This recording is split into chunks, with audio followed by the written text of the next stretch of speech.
Hi,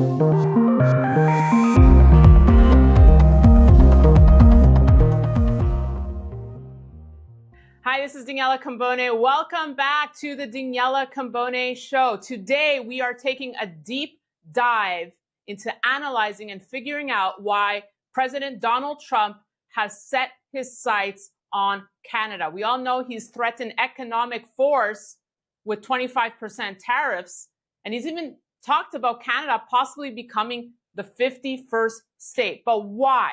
We're going to get to the bottom of this today with my guest who has an interesting theory as to why Donald Trump wants Canada so bad. He is Sam Cooper. He's a Canadian investigative journalist. He's also the founder of the Bureau.news and the author of Willful Blindness, How a Network of Narcos, Tycoons, and CCP agents have infiltrated the West. Sam, so nice to meet you. Welcome to the show. Great to be with you, Daniela. Yeah, I want to give a shout out to our mutual friend, Jonathan Roth, who reached out to me and said, you gotta speak to my friend Sam, who's done incredible work here and just written a mind-blowing book as to, kind of piecing the pieces together here. And it makes sense now as to why Donald Trump has really set his sights on Canada. So I want to get to the bottom of this with you today. So like I said, welcome to the show. Your book title kind of gives it away, how China is really the missing piece of the puzzle here. Tell us your thesis, Sam. Yeah, I mean, you're right to point to my book. The very first edition, on the cover, it shows a graphic photo of Vancouver, on a world map, with fentanyl pills exploding out of Vancouver and going around the world. So you could say that, for 10 years, I've been researching the thesis that Canada has become a node of essentially Chinese infiltration and organized crime activity, especially in Vancouver. And this was hard for people to believe, but Vancouver has become a production hub for China and a transshipment hub for fentanyl precursors, to the point where it's now established, even though I was well ahead of the curve in writing up this thesis, that Canada is a fentanyl exporter nation. And so this gets to what Donald Trump is saying. It's hard for many people to believe that, Canada could be put in the same category as Mexico in terms of endangering the United States with fentanyl, with illegal immigration and human trafficking. But my research has shown that indeed, this is the fear and concern of U.S. intelligence community, U.S. military and law enforcement, really for decades, that Canada's weak enforcement against transnational crime, weak control of borders, has allowed international organized crime with linkages to hostile states, most specifically China, but also Iran, Middle Eastern states that are not friends of the United States, have set up very strongly in Canada. So I do think that as a Canadian, I have to say, I'm not pleased with Donald Trump's rhetoric. I think there's a lot of the art of the deal going on when he's trolling and saying, you're going to be the 51st state. But I do say that there's very deep concerns that Canada is being used by China in a very sophisticated economic and really criminal way. I do think that's correct.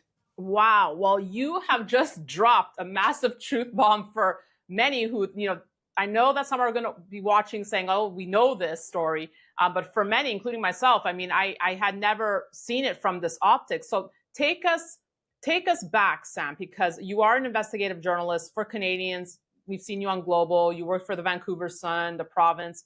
How did you break this story? How did you get wind of this? When did it start?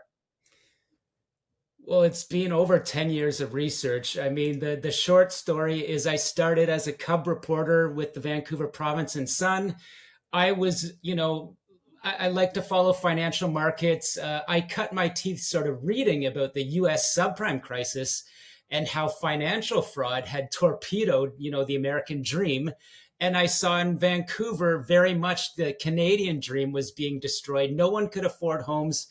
It wasn't apparent why. And so I put on sort of my my boot leather reporting, my financial and sort of legal chops as a young reporter, and I discovered that massive inflows of funds, mysterious money, mostly from China and Hong Kong, had about a 30% influence each year on Vancouver's real estate market. And this was strange because, as you know, as everyone knows, China has communist capital control. So this was illegitimate money at scale into Vancouver homes, just causing prices to skyrocket. And to cut to the chase, I discovered that Canadian regulated casinos, first and foremost, currency shops, and real estate development were being used at scale for Chinese money launderers. It's called the Vancouver model of money laundering. And as I unwound and broke that story, 2017, it becomes front page news of how BC government casinos are used in this money laundering model. And to get, to the end of the story, before filling in all the blanks, eventually I learned that Chinese state sponsored, so we're talking about Chinese intelligence, Chinese military, was directly involved with these underground Chinese criminal networks that were facilitating this massive money laundering, which tied into fentanyl, cocaine, money moving around the world. So the drugs are coming in through Vancouver, right? Then spreading across Canada and getting down into the United States. Absolutely. And just to break that down more slightly, as you know, the fentanyl precursors themselves are often not illegal. So China ships the precursors into the west coast of Mexico and the west coast of Canada, because we know that U.S. law enforcement is going to have a much stronger control on the American west coast. And so Vancouver is used for those precursor hubs, the precursors to come in. They're printed up in pill presses and super labs, they call them, factories in British Columbia, and shipped around the world. And the money collected from those sales, this is where these massive piles of warehouse drug cash, they're collected in Vancouver, and ultra wealthy businessmen, Chinese Communist Party officials, they call them whale gamblers, gangsters, fly into Vancouver. They take this drug cash, walk into casinos, the money is laundered, and it goes back to these Chinese factories, and the precursors come in again. That's the Vancouver model, and it works with the Mexican cartels as well. So the Chinese are aware of this weak link. You name politicians and business elite, including former ambassador to Canada, Dominic Barton, who you say facilitated and helped the criminal enterprises get a secure hold in the West. Well, when I name a person like Dominic Barton, as one of my U.S. intelligence community friends calls him, he would be the consigliere, so to speak, of international business at a high level, right? So his involvement with McKinsey and sort of their ties to the opioid trade are different than the underground Chinese fentanyl I'm talking about. But I would say that Mr. Barton and really elites around the world, but very specifically in Canada, are involved in direct dealings with Chinese state-owned enterprises. And in my research, which is supported by the U.S. intelligence and Canadian intelligence community, these either consiglieres like Mr. Barton, people that are pushing trade with China, or industrialists, whether they be in Quebec, whether they be in Melbourne, whether they be in Europe, that do dealings with Chinese state-owned enterprises and push their governments to do more dealings, are under the table, I say, involved in Chinese intelligence influence operations. There's a quid pro quo in those dealings. So wait, but let me ask you, because a quick Google search of Dominic Barton shows to me he's currently the chairman of Rio Tinto and Leapfrog Investments based in London. He previously serves as a Canadian ambassador to China. So what was his response? Did you ever hear from Dominic Barton? No, I tried to question Mr. Barton when he was called to testify in Canada's, it's called the Canada-China Committee. This is a few years ago. I was one of the reporters that sat down and watched as a conservative politician named Garnet Genuis Yes. asked would Mr. Barton disclose what his or McKinsey's relationship was with these state-owned enterprises in China, and we've never had the answer. So when I point to people like the Desmarais family in Montreal and their power corporation, which is, according to intelligence, involved in dealings with Chinese state-owned enterprises, which I say are involved in Chinese intelligence, I have not heard back from people like Desmarais or Mr. Barton or people at that level. But let me tell you this, Alex Josky, the well-known academic investigator of Chinese intelligence operations, says people at the level of Mr. George Soros have been targeted in these sort of elite trade influence operations. And so the question here is whether those people sort of wittingly acquiesce, or do they know that they're being targeted for influence in China's trade? And so I think that sort of question would extend to Mr. Mark Carney, who's now running for the Liberal leadership as well. Well, I want to say, because you know the Desmarais family ties to Paul Martin. So how far back does this go? Is it just so entrenched and tied to the Liberal government? I would say, in my own view, absolutely. And I'll cite you a former high-level RCMP investigator named Gary Clement. He has written op-eds for my entity, the Bureau.news. I cited him in my book, Willful Blindness. And, you know, what he and his cohorts who were, involved in Hong Kong when Canadian police and intelligence was concerned with China's influence in Canada, they say that Power Corporation and Jean Chrétien, the former Liberal Prime Minister, have direct dealings with entities such as CITIC, which is a major global investment vehicle for Chinese princelings. That's the clans that run China. And as the US military says, CITIC is involved in Chinese military operations. So Mr. Chrétien, Power Corporation, and the Desmarais, whether wittingly or not, are involved in business relationships that Canadian intelligence, US intelligence, and the US military has concerns with. And to square the circle here, I believe this circles back to what President Trump is concerned with in Canada, in Panama, and other nations. So obviously, you know, your research and reporting took part under Trudeau's tenure. He's aware of this. Has he commented on it? Have you spoken to Prime Minister Trudeau or received comment from his office on this, Sam? I have repeatedly sought comment from Justin Trudeau's office and his top officials. Specifically, I'll give you an example. In my book, I write about a donation that comes from a Vancouver-based tycoon who is a People's Liberation Army military veteran who my documented research connects to BC casino money laundering investigations. And I asked Mr. Trudeau and his staff, can you explain this donation and does it not seem suspicious?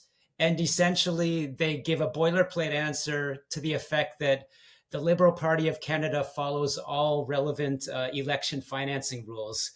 And, you know, in my book, I stress that the photographs of Mr. Trudeau with individuals that are documented officials, essentially, in China's foreign influence arm, which is the United Front, they're difficult to explain away. And I do think I have some inkling of feeling that the US government is also concerned with those types of funding relationships Mr. Trudeau has. But to reiterate, I haven't had a response from Mr. Trudeau. I'll add this. Even a US congressional report in 2023 now points to concerns of a major donation to Mr. Trudeau's foundation that reportedly came from a United Front official that was tasked by Beijing. Very suspicious. Well, this begs my next question. I think you just answered it. And it's not a naive question, okay? But why do all the politicians, if this is true, turn a blind eye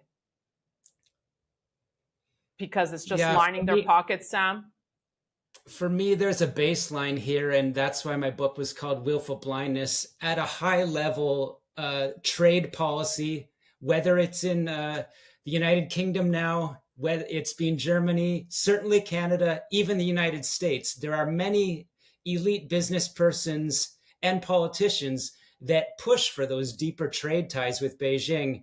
So you could say that Justin Trudeau, Jean Chrétien, Paul Martin, even some conservative party leaders in Canada have bent over to, take, let's just say, funds from China, and have turned a blind eye to the what I call the dark underpinnings, which is trade-based money laundering, fentanyl money laundering, fentanyl deaths, and Yep.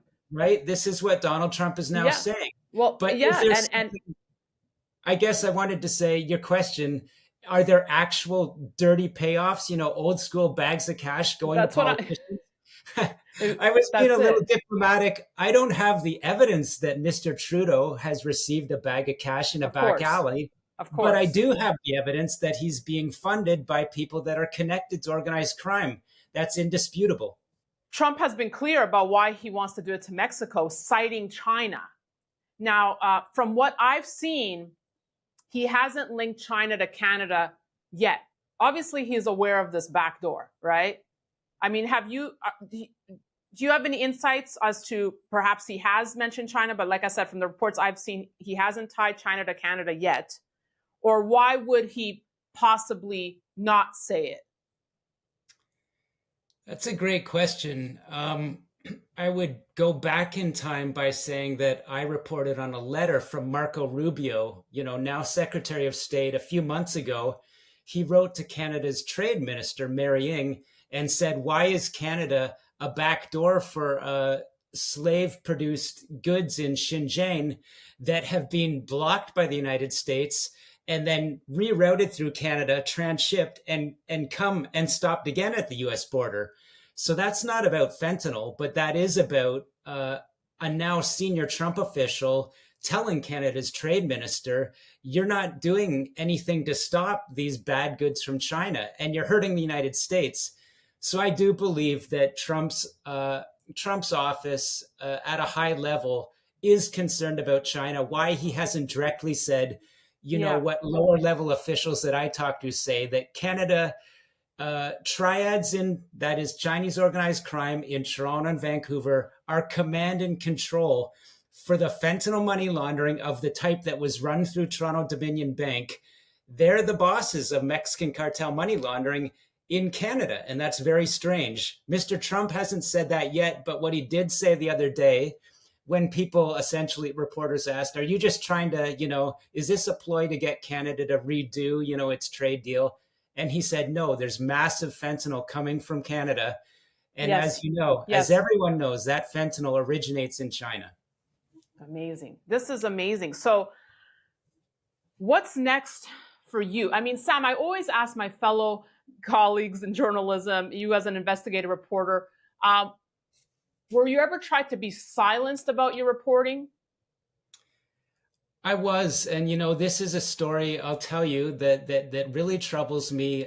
In June 2023, after I broke the international stories of China's election interference in Canada, I was asked to testify in Canada's Parliament about my knowledge of how politicians that criticize China in Canada are targeted in Chinese nefarious operations. So I testified, Daniela. I gave my evidence as a Canadian citizen. 2 days later, an RCMP National Security Unit knocked on my door of my home. I was about to go out to dinner with a family member. They said, no, we need to talk to you. We have learned of a serious threat to a Canadian investigative reporter in relation to their reporting on China.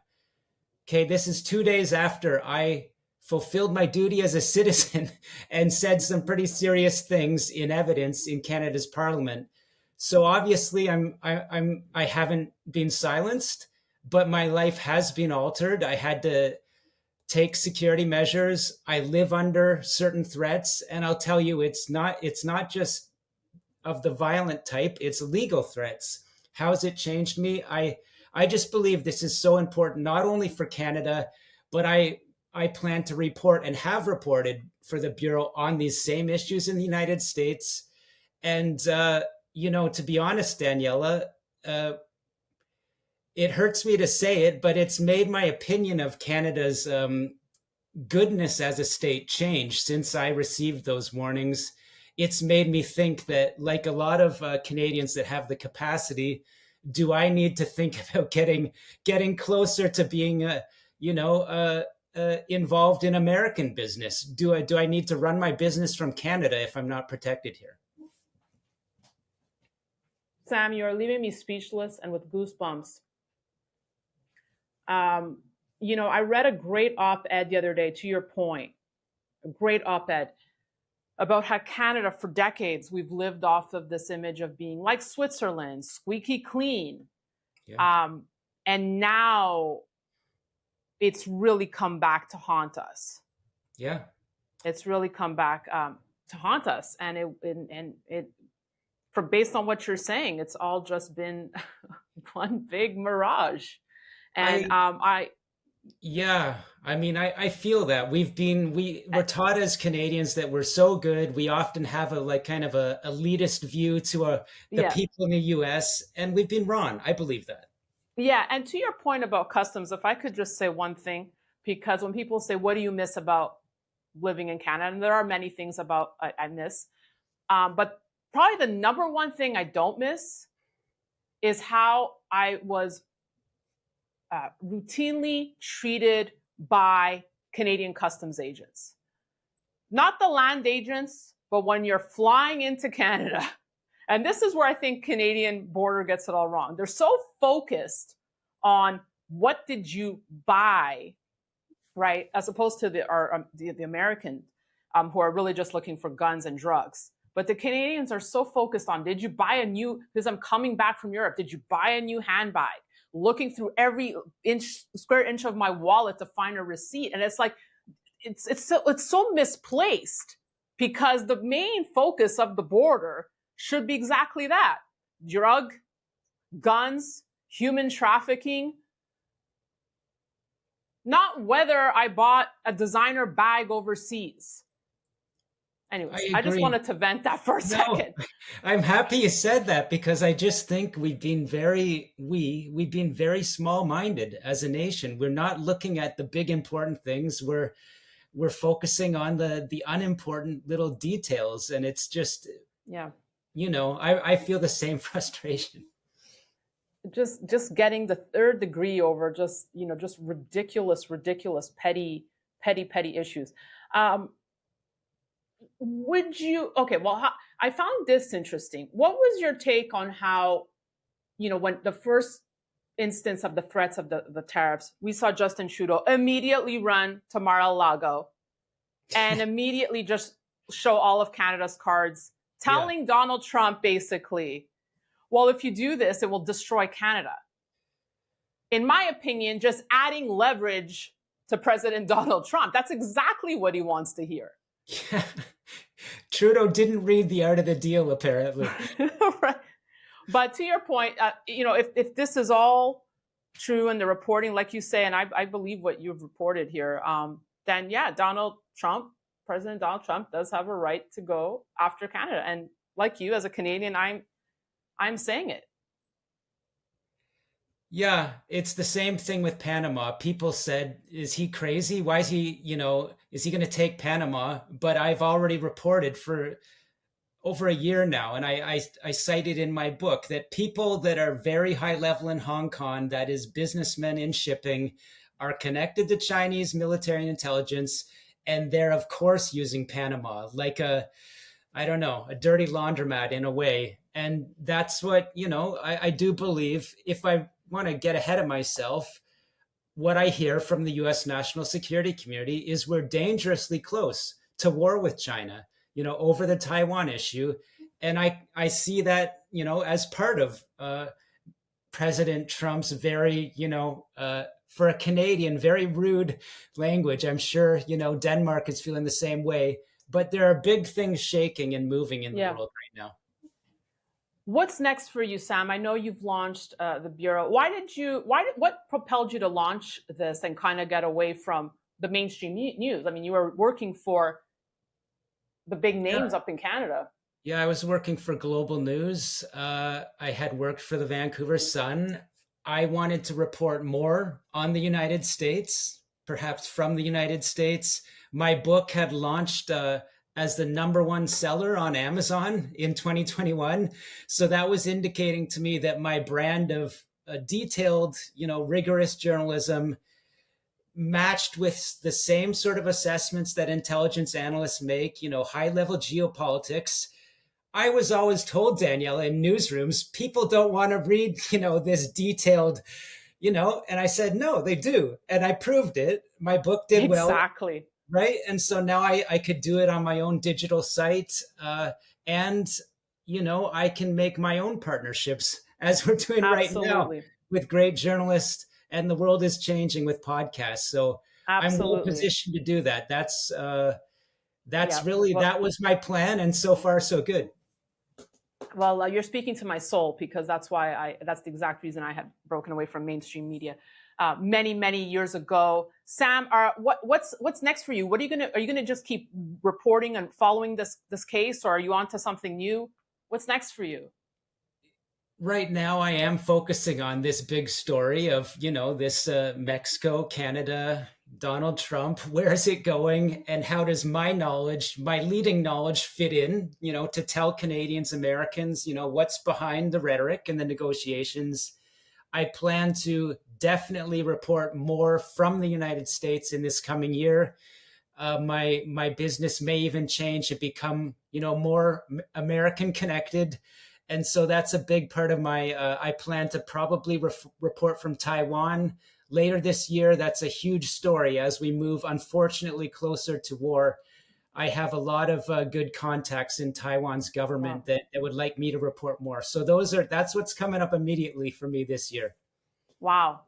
Well, I wish you continued success. Keep doing the incredible work you are doing. Honestly, because you are risking, I don't want to say it, but you are risking a lot. A lot. I like the way you put it. So I just want to say a lot. Yeah. Yeah, and I have a feeling you might get invited down to Washington soon, because everyone's reading this book. I urge everyone to check it out, Willful Blindness, and the Bureau.news, right? .news, you got it right, yeah. The Bureau.news, okay. Final question. With the shakeup we're seeing, obviously, in Canadian politics, if a conservative government comes into power, would you be hopeful there'd be a change? Yeah, that's the great question that I honestly, Danielle, I ponder that at night. In some ways, has Canada gone too far, and are its institutions eroded due to what I'm reporting on?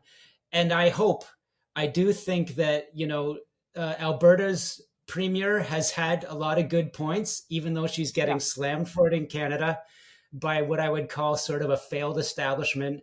The conservative government has a chance of bringing a change about, but it will take very forceful actions that will anger, hopefully, a minority of the population, a very powerful minority. So it remains to be seen. Yeah. That's another thing that baffles my mind. And I'm not, you're just getting me going, Sam. We've had Premier Smith on the show. Yeah. And I see all my other journalism pals, all products of the CBC, posting traitor Danielle Smith. And I'm thinking, what? Don't even get me started, Sam. Yeah, no. Because I'm thinking she's at least trying to salvage the relationship here between Canada and the United States. We have, I'm glad we talked, Danielle, because apparently we agree on a lot. I mean, there's a set mindset in Canada, especially in elite media, that, let's be honest, it's a failed mindset. It hasn't gotten Canada to where it should be, right? And kudos and to... And I'm going to say this, I'm a product of a lifelong liberal family. I mean, my family voted for the Liberals for the longest time, but at one point you have to say, look, it's not working anymore. and they've taken the wrong road. At one point, you just have to break away. Yeah, you have to be innovative. And look, if you're dealing with a disruptor and an innovator on the order of President Trump, yeah, if you love Canada, you need people that can meet that, work with it. Oh, Sam, my new best friend. Thank you so much. Like I said, continued success. All the best, and stay warm. I know you're in Ottawa. It's frigid temperatures there. Stay warm. I we'll will. See you soon. Great talking. And thank you for watching. What a great episode, folks. I hope you enjoyed it as much as I did. Be sure to sign up to the Daniela Cambone Show to stay on top of all these great interviews. And of course, subscribe to our YouTube channel. We'll see you soon.